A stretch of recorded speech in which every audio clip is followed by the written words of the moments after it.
Nick Cage as a Spider-Man variant. All right.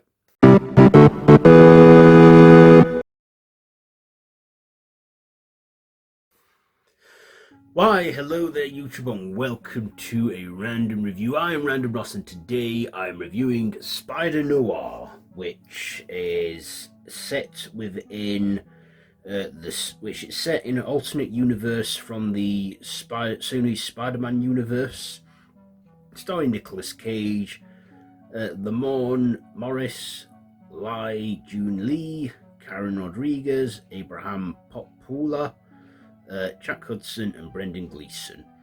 So this, follows Ben Reilly, an aging down on his luck private investigator, grappled with his past life as the only superhero in 1930s New York, the Spider, when a exceptional case comes his way. Ben must become the Spider once more. So what do I like about this one? Well, it's all on Prime or MGM Plus, and you can have the option to watch it in black and white or in colour. And it was always a picky thing, because I'm thinking, should I watch this in black and white? Should I watch it on colour? But you can always change it whilst you're watching it as well, so I like that setting as well. I also like Nick Cage as Ben Reilly. Yeah, he's not Peter Parker in this, he's Ben Reilly, who is another persona in the Spider-Man mythology. And also we see him play the character that he played in the Into the Spider-Verse films, where he's now live action. And you know what? I like the look. I like the costume he had on, the black noir look. The mask looked cool, and also Nicolas Cage, I think, did it good playing Ben Reilly. Of course, he did have his few signature freakouts, which is what Nick Cage is known for with his acting. If you know what I mean, you know what I mean.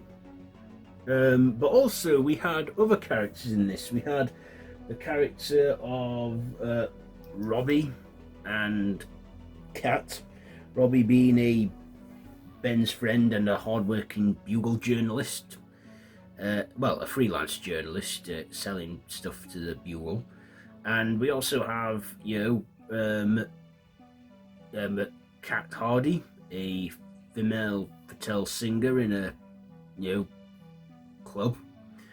And Janet Ruse, she's his secretary and knows his secret too. And we also get like a variant of Flint Marko and Electro and Tombstone as well in there. Even Brenden Gleeson as Silvermane, who is a Irish mob boss in this. So a lot of interesting characters, I thought, and all did good in it. I also like the New York setting, the vintage 1930s noir vintage setting of 1930s New York. It just looks good, and I mean, a lot of it was done on green screens and sets, because obviously we're not in the 1930s anymore. But the way they recreated it and that, it looked good. This was also set around like the Great Depression time as well in New York. We even get an episode where we see Ben on a mission in the war, where he comes across these experiments conducted on people, and one of them, of course, is been given spider serum, and with a whole reference to the man spider thing, we see him bite Ben. So that's how he acquired his spider powers in this. He also wants to try and help these rogues as well that have got these powers from the war experiments, and help them. And of course he, has a way back for him, and questions himself at one point, should he take the serum. But yeah, I like the visual effects in this. Yeah, there were some that stuck out like a sore thumb, but then I thought I'd look at this scene again in black and white, and you know what? The black and white made it somehow look a bit better. Kind of like It's a Wonderful Life, when you see him running in the streets. In black and white, it does look more convincing, but in colour you can tell he's in a studio. That's what kind of vibe I got from that whenever I watched it in colour. So I'd look at it in black and white and think, oh yeah, that looks a bit better. But yeah, I also do like the black and white cinematography as well as the colour. It was always optional, and sometimes it's some bits I did actually turn on the black and white to see what it would look like. Of course, the option comes up before the episode comes on, so you have the choice of it as well in colour. But I watched most of this in colour because I just did. But it also works in black and white too. I've seen like black and white trailers and stuff. The intro, however, the opening credits, that's in black and white. But yeah, but like I say, I like the 1930s gangster video setting of it. Like, just gives me that them classic, Godfather vibes, which I thought looked cool as well. And this had some good fight sequences, and that.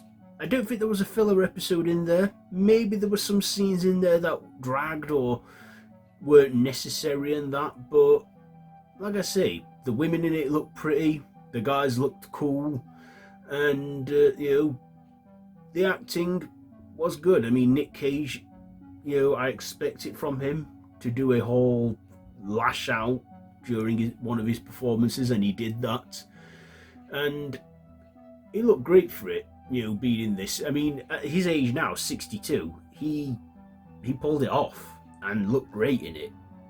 Playing, reprising his role as Spider-Nori. So yeah, I thought it was a fun series. There are 8 episodes on there, each 45 to 50 minutes long, and yeah, it's got some good storytelling in it. Maybe a few filler moments here and there, but other than that, I wasn't bored watching this.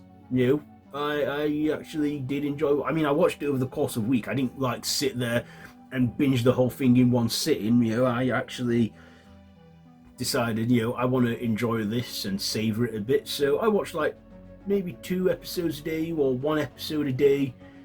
It took me a week to watch it because I'm here. It's over a week later and I'm reviewing it only now.